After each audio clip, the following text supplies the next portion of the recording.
Jelang pelaksanaan Asian Games, Jembatan Ampera yang merupakan ikon kota Palembang mulai dilakukan pengecatan dan perbaikan trotoar agar dapat menjadi destinasi wisata selama Asian Games. Penataan sisi kiri dan kanan yang merupakan trotoar akan dibongkar dan diperindah dengan pemasangan keramik, sehingga membuat nyaman pejalan kaki ditambah dengan penataan taman.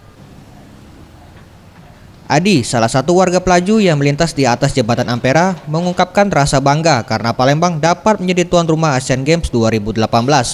Untuk perbaikan Jembatan Ampera ini layak dilakukan, agar ikon kota Palembang ini dapat menjadi pusat wisata setelah para atlet bertanding.